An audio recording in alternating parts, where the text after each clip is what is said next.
Hey everyone, Nick here from Mosaic Minds. We are continuing our Dropping Dimes theme, highlighting the legends of the ABA and the powerful mission of the Dropping Dimes Foundation, which is fighting to support the forgotten pioneers of pro basketball. Today's re-release is a conversation we had with one of the most legendary names in the game, Rick Barry. If you know basketball, you know Rick. He's an NBA Hall of Famer, a Finals MVP, and one of the greatest to ever play. He's also famous for something almost no one else dared to do, his iconic underhand free throw, which made him one of the most accurate shooters of all time. But what really sets Rick apart is his honesty. He's bold, he's opinionated, he's never afraid to tell it like it is.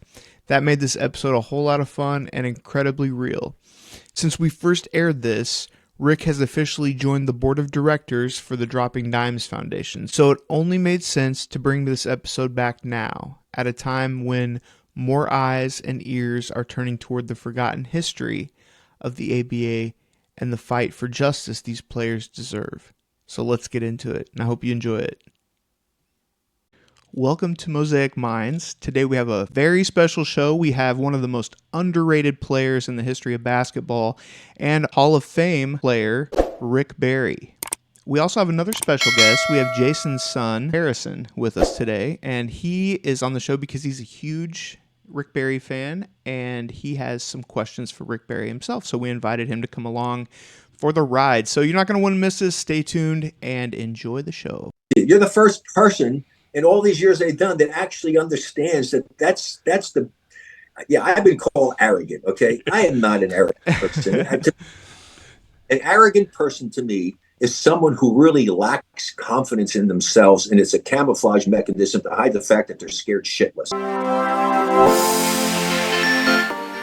Welcome to Mosaic Minds, the podcast where every episode is a colorful blend of perspectives, ideas, and conversation. Each week, our diverse team of hosts brings their unique backgrounds, experiences, and interests to the table. Mosaic Minds is your invitation to join the conversation to see the world through a kaleidoscope of viewpoints. So grab a seat, tune in, and let the mosaic unfold before you.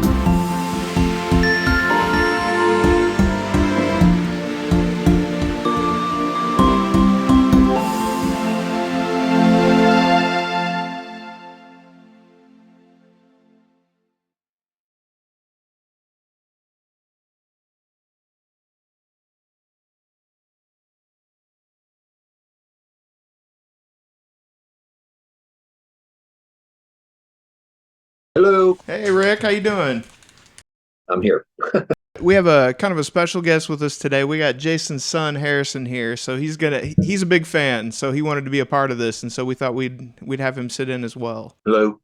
All right. So, a lot of people spend most of their lives trying to find whatever it is that their purpose is. So, I mean, it's pretty awesome that you already have a legacy, to leave behind. But I know that Jason said also that your son, right? Canyon, and he's kind of following in your footsteps, correct? Well, I've had 5 sons, and all 5 of my sons have gotten Division I college scholarships, and all 5 have played professional basketball. And my youngest son just made the Olympic team for 3x3. Great. Okay. That's awesome.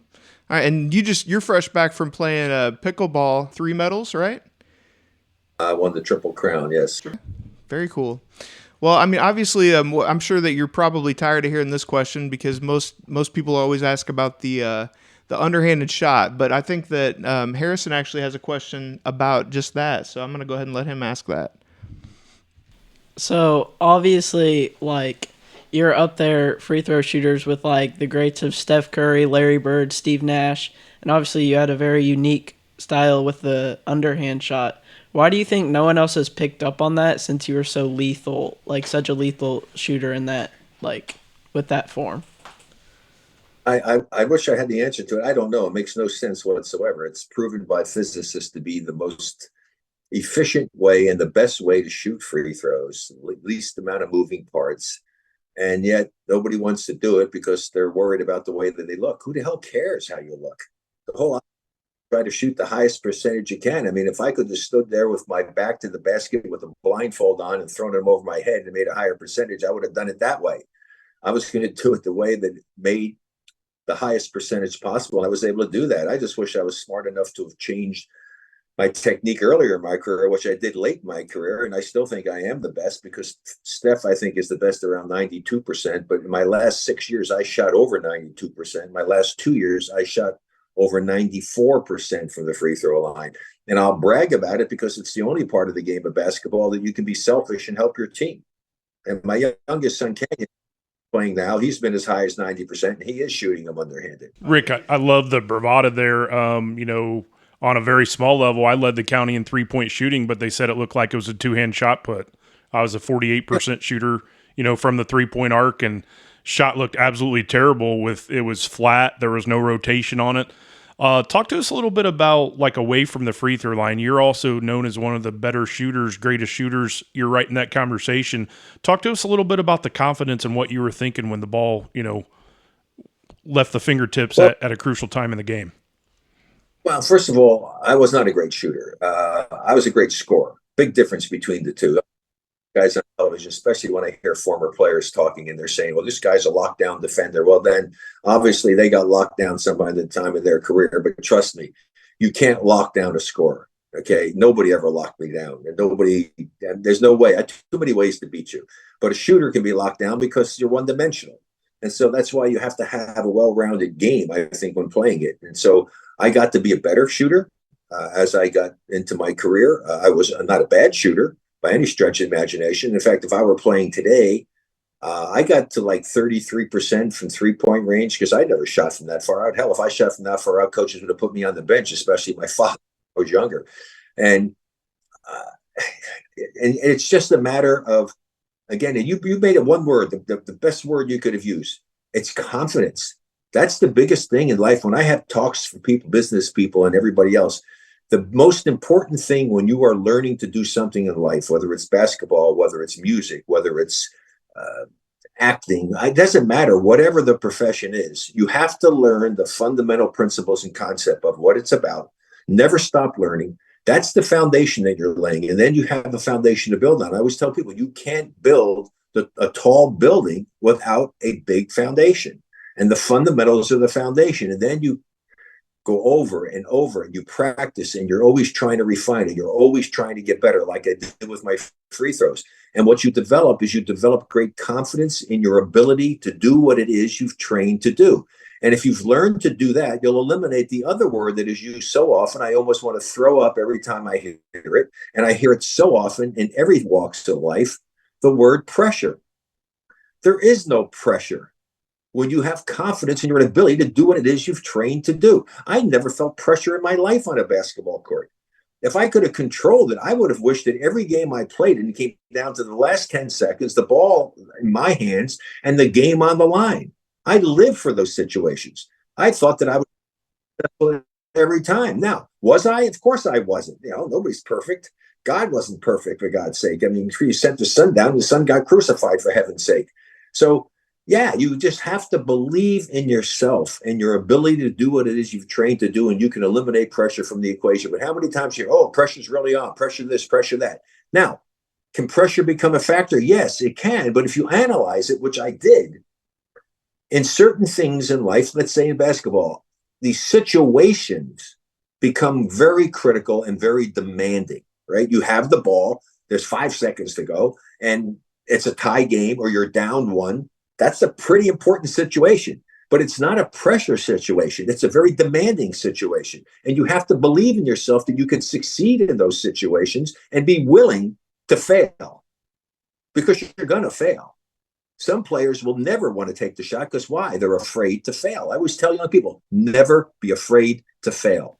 That's a great message there, Rick. Having Harrison on here, my son, I told him the other day that sometimes you got to go back in the locker room and having teammates question, hey, why did you take that shot? But it's having the courage to take that shot. So I've studied as much as I can about your game, about you. Talk to me a little bit about the question that I would have is, did you work extremely hard to get to the line knowing that you were a high percentage shooter, or did you just kind of play your game and that was a residual of how the game flow was going? Well, you used a word there that doesn't apply, because here's the thing. Another thing I always tell young people and people who are older as well. If you don't love what you do, you've got a job. But if you love what you do, it's not a job. It's not hard work. Hell, I'd love to do that. I would go out when I was in high school. I'd have in the summertime, my mother would make breakfast and fix a lunch for me, and she wouldn't see me until dinner time. Where would I go? I went to the park. If nobody was there, I practiced all by myself. Drill, practice all the time. If somebody's there, you play. You just keep working at your craft. And so it's not work. It's something you look forward to. And that's why you don't want to be a person who gets up in the morning and say, I got to go to work today. I tell young people, I said, I was able to say, I get to go play basketball today. And someone is paying me to do this. Now, unfortunately, when I played, they forgot 3 zeros on my contract, but kind of leading into that, we were talking earlier. We had Bob Nedelecki on a few weeks back, and I know he's big into the Dropping Dimes Foundation. From what I understand, you're also a big part of that. I've tried to help as much as I possibly could. It's a great thing that that was done, and it was trying to help out those players who didn't have a pension because the ABA players weren't included in the NBA as far as pensions were concerned. That a lot of guys were really struggling, and Scott Tarter's done an amazing job. I mean, he deserves so much credit. I mean, what an effort he put forth, and I tried to help him as much as I could over the years, and he was very successful. He was very determined and adamant about trying to get something for him, and he actually did get the NBA to do something for those players, but they had no obligation whatsoever to do that. So it was really quite an achievement, and anytime I could do something by signing special cards that could get sold, or balls, or whatever it may be, to raise money to put it into that fund for those less fortunate players, I was happy to do that. That's cool. He got Man of the Year at the event there in Indianapolis, and he's a great speaker. And then Dan Issel was the keynote, just to kind of throw out kind of how I became aware of that organization. So I think that's great. So yeah, great that he got that. Yeah, it's great that he got that award. I mean, he should. I mean, the Basketball Hall of Fame gives out awards for things and everything. I mean, special awards outside of, for your basketball playing or coaching or whatever. I think Scott, in fact, I may have to do that. I think Scott deserves to receive an award for what he did. That was so incredible on his part to do what he did and to achieve what he achieved. In fact, I'm glad you brought that up. I may just do that. I'm going to call up the Hall of Fame and tell them they need to think about giving him a special award. We'd love it, man, and that's a great cause and a great honor, and just a great human being. I mean, putting his life on hold to really accomplish that and reward those guys for the hard work that they've done. It wasn't like he was taking money and using it and paying. Exactly. So I told him, when you start selling this stuff, I said, look, when you start selling this stuff, start taking a percentage of those profits to get your money back, so that you at least come out of this hole. Yeah, I think the betterment in the heart and the mind's there. Let me ask you a question about the free throws. So I'm curious here. So if I go out and I shoot, 100, 200 free throws, you go out and you shoot 100 or 200 free throws, I'm going to give you an opinion, but I want you to fact or fiction this. Do you feel like you're less tired from a muscle structure after that 100, 200, 500 free throws than shooting kind of your traditional style at the line? Absolutely. That's why I say it's the much more efficient, at least the amount of moving parts. You're in a natural position. Who stands around doing this? And who stands and walks around doing this? Yep. Oh, you're standing here and you do this. Pretty simple. So no question about it. But the amazing thing to me is I was the best free throw shooter on my teams. And then in practice, I would shoot more free throws than my teammates. It was crazy. And I always thought, coaches, I mean, when I coached, I changed things a little bit with the free throws. I try to tell guys if they like to do it, I would do it. I don't understand why owners and coaches and general managers don't make guys change. I mean, if you're paying somebody millions of dollars and you suck at the free throw line, you're shooting 40, 50, 60% from the free throw line, it should be required of you to have to try underhanded free throws. I mean, you're an employee. You need to do what your boss wants you to do. And these players say no. How do they have the right? Where in the real world can an employee tell his boss he's not going to do what he wants him to do? With the NBA now, though, and really any big athletic organization, I think that wins with them is only about half of what they're looking for. I think they're also looking for kind of what you were saying. Who cares if somebody thinks that it looks weird? But I mean, they're performers now. A lot of them. I think. And I think that's part of the reason why they make all the money that they do make. What's kind of your take on that, about how it is now? I know you've had some opinions on even the 3-point shot and that sort of thing. So what's kind of your take on how players are now versus how you think that they should be getting paid what they make? Well, they're getting overpaid as far as I'm concerned. But obviously, if the money wasn't there, they wouldn't get it. So God bless them for that. They're very fortunate. They should be going to church and lighting candles and thanking God that they're so fortunate. Very much. Well, with foundations and things of that nature, and I'm really happy to see them doing that. Because I mean, how much money do you need to live on, for God's sake? But I don't think a lot of them don't appreciate it, I think, as much as they do. But they still should not be allowed to do what they want to do as an employee. They're employees. I don't care how great you are and how talented you are still an employee. It's not like you are a singer who goes and makes records and somebody decides to buy your records and you make money off of that. You're working for an organization. You are an employee of that organization.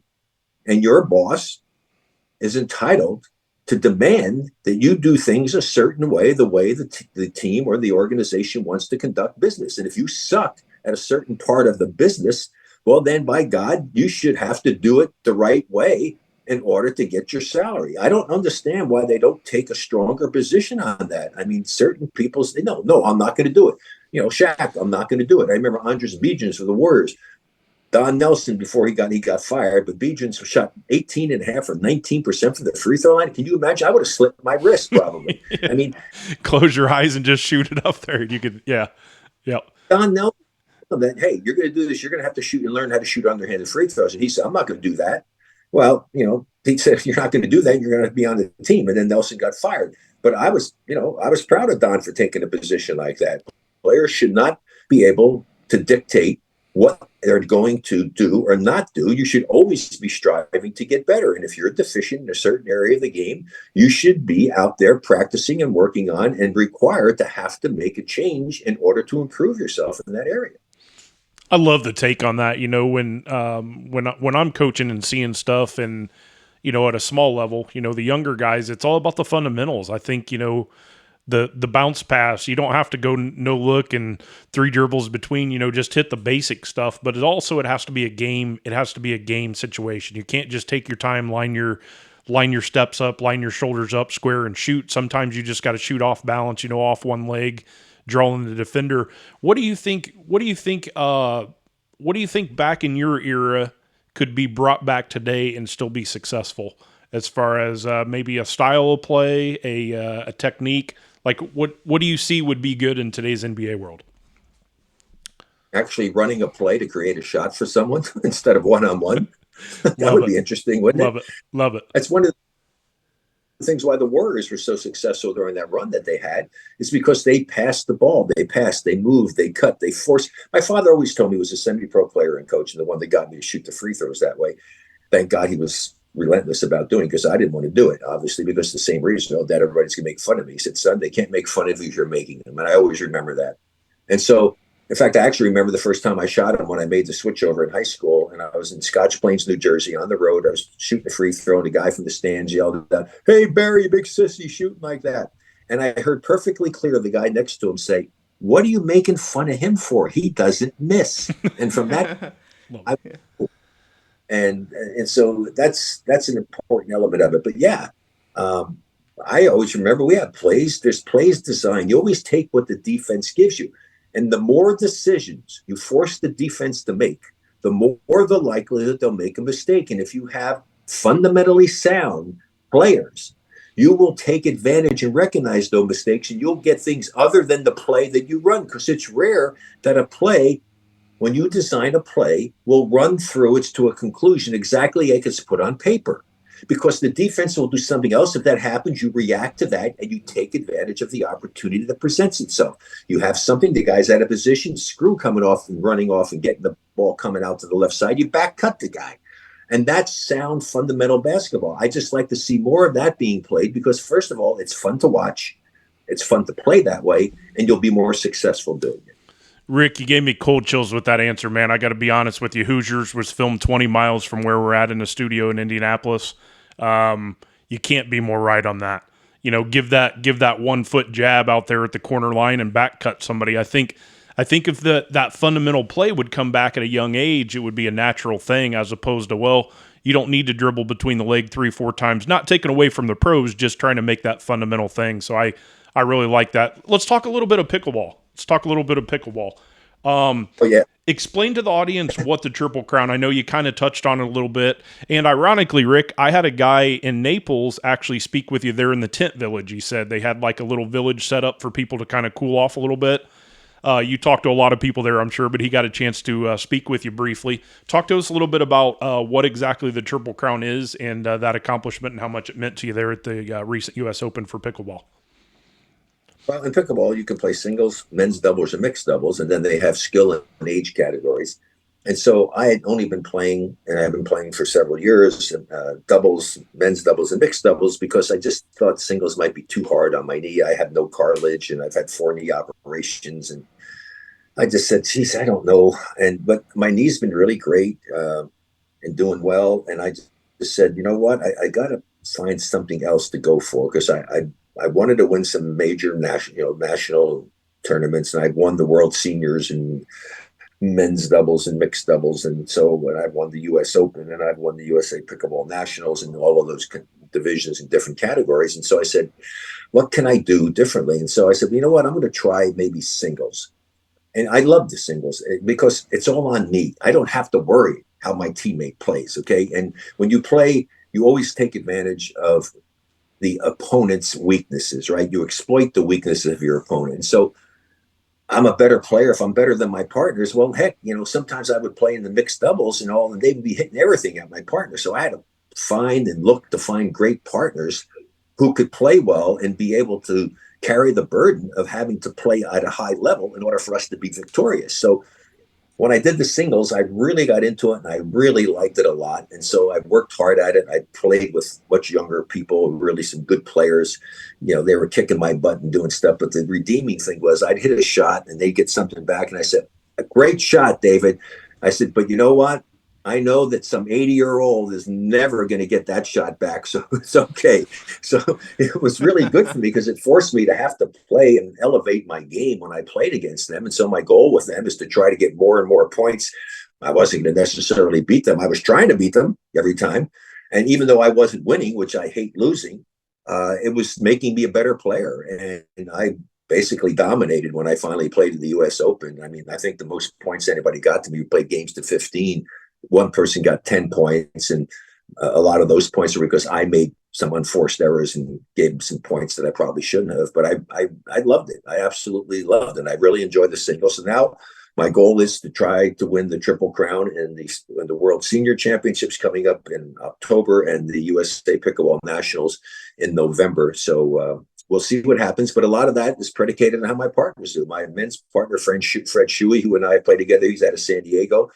I was really proud of him because actually Fred, I thought, played better than he's ever played before with me this year. We won the 75-79 last year in the U.S. Open, and we won, and we dominated in the 80s. And so that was kind of cool, and I was proud of him. And then my Sue Matthews, a lady from Naples, actually, who I found. I had everybody I knew. I was searching the country. I was calling everybody I knew. I got to find an 80-year-old, so at least a 4-row player who can play. And they found Sue for me down in Naples, and Sue was absolutely great. We played terrifically, and we basically dominated in that as well. So when you play doubles, your partner has to be good. So it was good, great experience. I had to find something for the competitive juices that flow in me all the time. One of the hardest things when I gave up basketball and retired was finding something else to compete in. And so I actually played a lot of golf. I got to be like a 1-handicap golfer, and I found world long driving. And so I got into that, and I actually won 4 world long driving championships in my age category.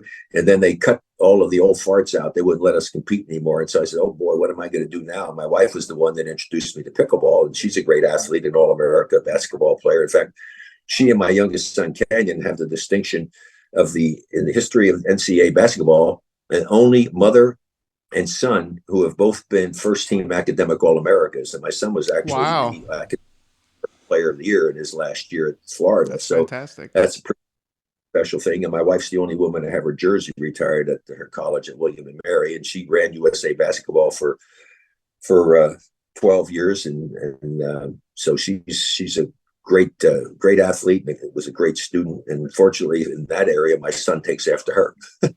Hey, Rick, I got a question. I'm going to take a stab here. Was she integral part of starting or helping start the WNBA, or am I wrong there? I tried to do some online research. Oh, huge factor. I mean, nobody ever talks about it, but Okay. Val Ack was picked as the president of the WNBA by David Stern. Obviously she wasn't given the title commissioner.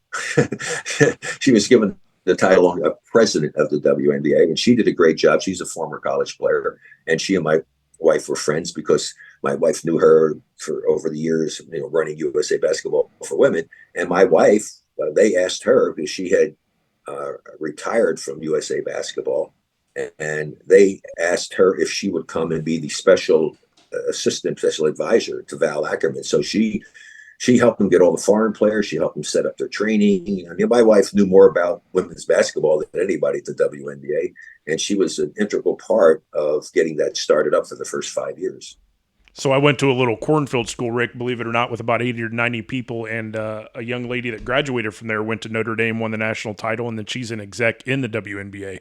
Her name's Ruth Riley, so that was I've always respected that. Here in Indianapolis, we got the blessing. We got Caitlin Clark here locally, kind of putting them on the map for that. Let's talk one last sport. It's rare that you get to talk 3 sports in one day, and then we're going to respect your time from there. But talk to us a little bit about fishing. Where do you like to fish? What do you like to fish for?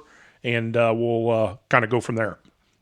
I was never a fisherman to start with. My dad would take me sometimes. I always remember the guy's name. His name was John Danick, and my father would take me out. I remember the first time I went and I caught a New Jersey bluefish. It was only 2.5 pounds, but I was a young kid at the time. I thought I had a whale on the line. I always remember that experience. But I wasn't into fishing because I'm an A-type personality. I mean, to sit there and hold a rod in your hand and have a line in the water and just sit there and hope that a fish decides to swim by and bite that whatever the hell is on the end of the line, that's not my idea of a whole lot of fun. And so I got introduced to fly fishing. And fly fishing is really an art form. I mean, it's a skill that you have to develop. And the better I got at my casting, every time I would go out, I get these good guides, and I just tell them, look, give me some pointers. Tell me what I can do. How do I get better? And that's the whole thing. Like I say, in anything you do in life, never be satisfied with what you're doing. Always strive to get better. And even now, I've gotten to be pretty good at it. But I still always ask if a guide's there, to look, if you see something I'm doing that I can make better, please let me know. Or if you've got some other pointer or tip to let me know about, please tell me. And I'm a long way from being super great caster in fly fishing, because some of these guys are amazing. They have these competitions and what they can do and where they can put a fly. It's amazing. So I got into that. I love it. It's a great adrenaline rush. Every strike that I get is just a super high. I love it. And I'm a numbers guy. I mean, it's fun. I can go out and sometimes just one episode, one fish, if you catch it, you track it down and you get it, and all makes the whole day. But more enjoyable for me is numbers. And so I would go out, and the guides that I would go to, and I go to Alaska, which is fishing up there is insane how many fish there are. And so my goal got to be, I always wanted to hook at least 100 fish. Now, it's not about bringing them in, because I know I could bring them in once I hook them and fine. But you barbless hooks when you do it up there. And so I learned how to be able to put slack in the line and get those hooks out of their mouth, because I didn't want to spend 10, 15 minutes trying to get one. I got the strike. I got it. I put it where I had to do it. I got him. I hooked him. Now I want to get rid of him unless he was big enough and what I call picture worthy. So I had a lot of pictures. But once you have, you've got hundreds of pictures of fish who are 20 inches long. I always laugh when I come back down to the lower 48. Somebody, oh my God, it was an unbelievable. He said, I went fishing the other day. I said, I got a 20-incher. I said, really? That's great. I'm happy for you. Hell, I just get back from Alaska. I hook 110 fish in one day, and 100 of them were 20 inches or more. So it's about the numbers. And so I loved it. And my biggest day in Alaska is I went out with the guide. We flew up to a lake above where we were staying on one of the rivers, and they usually do float trips coming down. And we had a small raft with a motor, and we went through the slough, and usually they float back down and they get picked up and go back to the lodge. Well, we went out of the slough, and then we took the motor and we went up to where hardly anybody goes. And so the guide says to me, he says, Rick, he said, they knew I'm serious. They said, we should be able to get 100 today. I said, are you kidding? Just you and me with a boat going up where nobody doesn't go? If we don't get 100, you might not get back to camp. I said, you got to put me on some fish. He said, well, so I got so many fish so fast. He said, Rick, I think we can get 200 fish today if you want to do it. I said, let's go for it. And it was incredible. I mean, he bring that in. He changed the fly. Let's go. Boom, in the thing. Go to another spot. So we come down to where we're going to down. The bend was coming where I knew we were going to get picked up and go in the regular boats to take us home and drop off the raft. And I actually stopped because if my number was 24. I could have caught even more. I hooked 224 fish that day. It was unbelievable. And then now I got into my friend Rob Anderson, who runs a lot of trips called Bucket List Fly Fishing. You should check that out if you're really into fly fishing, folks. He's got places in Pyramid Lake out in the Reno area, in California and Reno area. And he's got private water that he made arrangements for down in the Amazon jungle, and we go for peacock bass. And I've gotten 20-pound peacock bass on a fly rod. Wow. And you're there and nobody else is there, and it's big time numbers as well. Just super special trip to go on. I just went with a group of guys. In fact, Ed Marinaro, the former football player and actor, a good buddy of mine, he went on the trip with me with some other friends, and we just had an amazing time. I live myself vicariously through that. I fished in a tournament. I'm kind of your AAA or your semi-pro fisherman, kind of fish out of the back of the boat. I play a lot of pickleball. I don't play as much basketball, but I'm kind of regarding to my son. I think Nick's got a question for you here as well. Yeah, just to kind of moving away from sports just a little bit.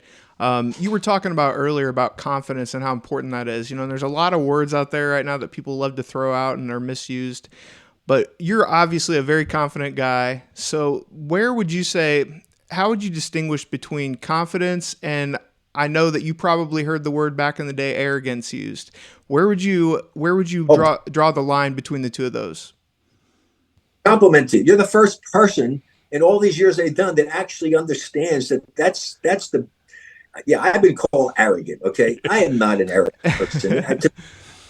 An arrogant person to me is someone who really lacks confidence in themselves, and it's a camouflage mechanism to hide the fact that they're scared shitless. Okay, and arrogant. Anybody is an arrogant person. They're bullshit. Okay, because they don't have the confidence that they need to have. I'm an extremely confident individual, and that scares the hell out of people. Okay, yeah. And yeah, there's a huge difference between the two. I don't think I'm ever better than anybody else as a person. Do I think I'm better as a player? Hell yeah. Yeah. Because why? Because I worked at it. I trained to get that. I'm sure I think I'm better than you. Why the hell would I go out and think somebody's better than me when I'm out there playing? Are there guys who maybe were better than me? Yeah, of course. But the thing is I'd be more than happy. And like people say to me, Rick, you couldn't play with these guys today. I said, are you on drugs? Do you understand what you're saying? I had zero help other than what I was told by coaches to work on. Zero. I didn't have a strength coach. I didn't have an agility coach. I didn't have a dietitian. We traveled commercially. We didn't go on commercial flights and get good night's sleep after games. We get to bed at 2:00 in the freaking morning after going out with our $8 per day per diem to find something to eat. Get up at 6:00 in the morning or 5:30 to catch a commercial flight to get to the next city to play a game the next night. Hope that your freaking uniform that you used to wash in the shower got dried before the game that night. These guys are so spoiled and so catered to. They get done. They get on chartered flights to get to the next city. They have chartered food and stuff and catered food to have a great meal while they're getting there, get a good night's sleep, stay in great hotels, Four Seasons, whatever it is. And it's a different world. I would be faster, stronger, quicker, more endurance, jump higher. I would be so much better a basketball player because I knew the game. I had the fundamentals and I understood how to play. And if I had all of that other stuff to help me be scary, how much better I would be. Have you always had that kind of confidence, even since a kid? Like, was that how you were brought up by your folks? Or it's not something that always shows up that you all of a sudden have. It's a characteristic that's inbred in you. Hell no. Confidence comes from putting the time and the effort forth to, like I said, to learn the fundamental principles and concept, to try to always get better in all facets of whatever it is you're studying, to try to learn how to do and keep doing it over and over again. That's how confidence comes about. Failing, learning failure, making sure you don't make the same mistakes over again. Do it better the next time.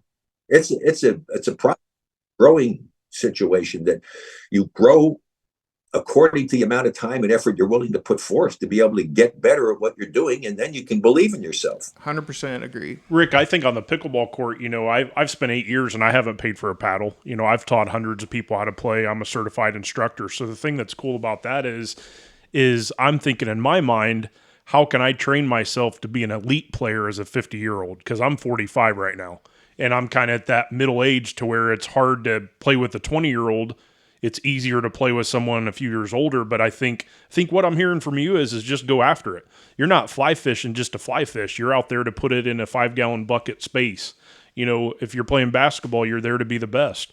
You're there to push that. When I tried out for the basketball team in college, I didn't make it, but guess what? When we ran the mile out on a 90-degree heated track, I was running a 5-minute mile and dusting people going into a heated gym, best conditioned athlete there. So I really appreciate that, and quite frankly, it's inspirational to hear that not only are you confident, you're engaged, you're staying busy. I mean, people 30 years younger than you, with all due respect to you, don't do half of what you do from a mental standpoint, from a confidence standpoint in multiple sports. So I just want to tip my cap to you in that. You're right in what you're saying, because I started pickleball, I was in my 70s, okay? And it's my first tournament that I ever won. When the guy asked me, he said, "What's against 50-year-olds?" And because in pickleball, the age is not the major factor. It's your ability to play the game the right way. Now, are they going to be a little quicker than you? Of course they are. I mean, they're going to be a little quicker. Okay, they can jump a little bit higher, but I still have great hands and reaction stuff. And I love it sometimes when I'm playing doubles and people hit power shots and everything. The game's becoming more and more, as you know, if you're an instructor, it's become more of a power game. Everybody's starting to hit, and I am myself. I mean, I got my Selkirk stuff. Selkirk's gives me paddles. I mean, I got their new Lux paddle, and it's unbelievable. The top spin and stuff, my top spin drives and all, awesome. But they start hitting them to me. If you have great hands, man, I'd love people to hit it at me. I mean, that's just crazy. I mean, you know what they say, like in pitching, right? Used to say, throw it where they ain't, or hit it where they ain't. I mean, that's the whole idea, is make somebody move, especially when I'm playing against some even older people. If I'm going to make them move, I'm going to have to make them make a difficult shot, as opposed to if they've got good hands and you hit it to them, they don't have to move. Exactly. Yep. Hey, Rick, I'm going to end you with a question here. You've done a great insight of what you're about, what you do, what motivates you. And man, it was just a pleasure talking with you. It kind of seemed like I'd known you for a lot of years, and I really like the fact that you were very candid and open with us. I'm gonna give a little bit of a tribute to my son here, practicing out in the driveway. 13-year-old. What advice do you have to him as far as his journey that he's about to embark on, and what would make him successful in your eyes, 13 years old, through the rest of his basketball playing days? Well, forget the basketball. It's just in life in general, okay? I mean, basketball is secondary. So your number one priority has to be your education. You need to apply yourself and try, like you say, always try the best that you can. My dad instilled that in me. Give your best effort in everything you do, and especially in the classroom, and have a goal. You want to think you become good enough to get a college education and a scholarship playing basketball. God bless you. Try for it. Go for it. But focus on your grades, because get your grades, get your education, find something you have a love and passion for outside of the basketball, and study as much about it as you can. I did that. I did that radio, TV, and film work when I was in college. I got my degree in marketing, but I had so many elective courses, but they wouldn't allow you to have another major or even a minor in the business school. But I had so many courses and credits in radio, TV, and film work. That's one of the reasons why I was able to go and get into the broadcasting world and do that for so many years, because I trained and studied to be able to become good at it. I mean, I still watch stuff now. I mean, and I'm listening to these people who are doing interviews on national programs and stuff, and they still have no idea how to answer. There's someone, I'm not going to mention his name because he actually is somebody that I know, is one of the worst interviewers ever. I mean, the whole thing is when you have a guest on and you have a show, the guest is the person who should be doing most of the talking, not you. And when you talk to somebody, if you ever get to this point in life when you're doing it, never ask a question that could be answered yes or no. Never. Right. Open-ended. Yeah. Mm-hmm. Never. It's the worst possible thing in the world. They go on and on and on, and then give their opinion about stuff, and then go to the guy and ask a question, or stop after their opinion and expect the person to have something to respond to. I mean, I just cringe when I see this with the experience that I've had.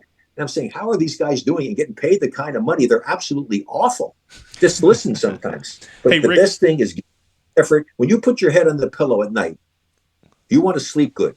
And you should be able to sleep good, even if you failed that day in what you tried to do. As long as you gave your best effort and you learned from the experience that you had, that's the most important thing. And you should be happy with yourself and you should sleep peacefully that night.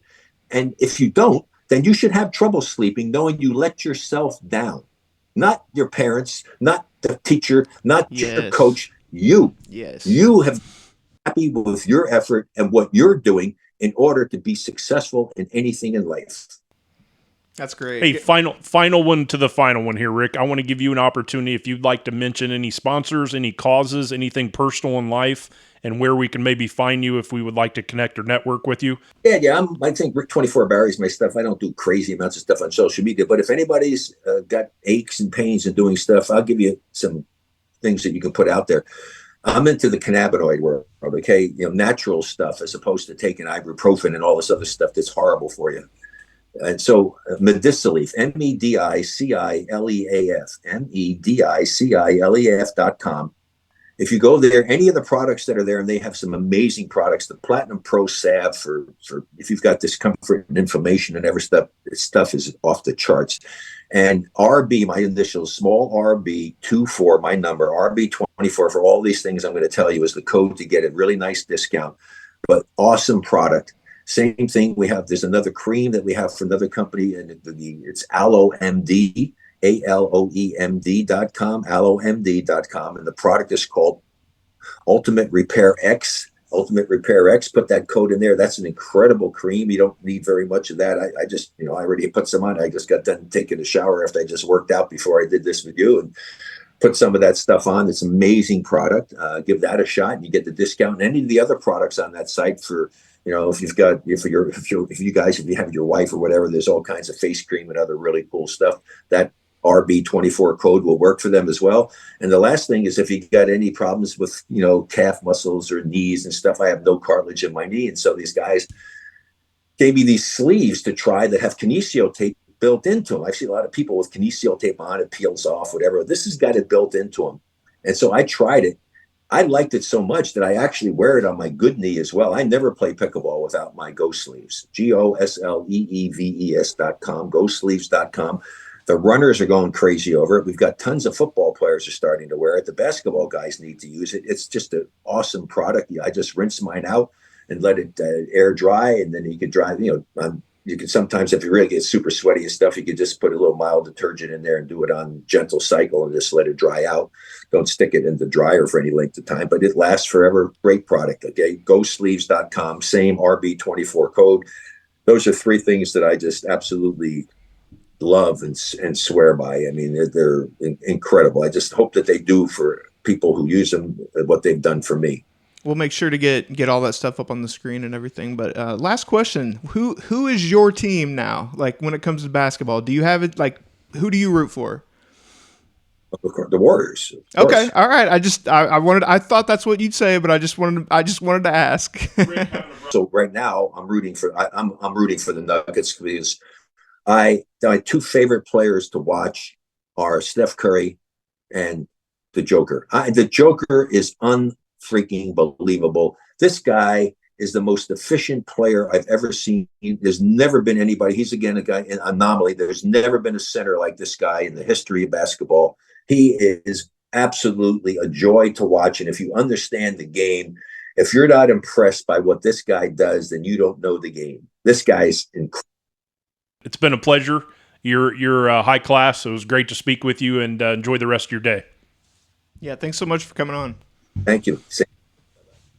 Bye-bye.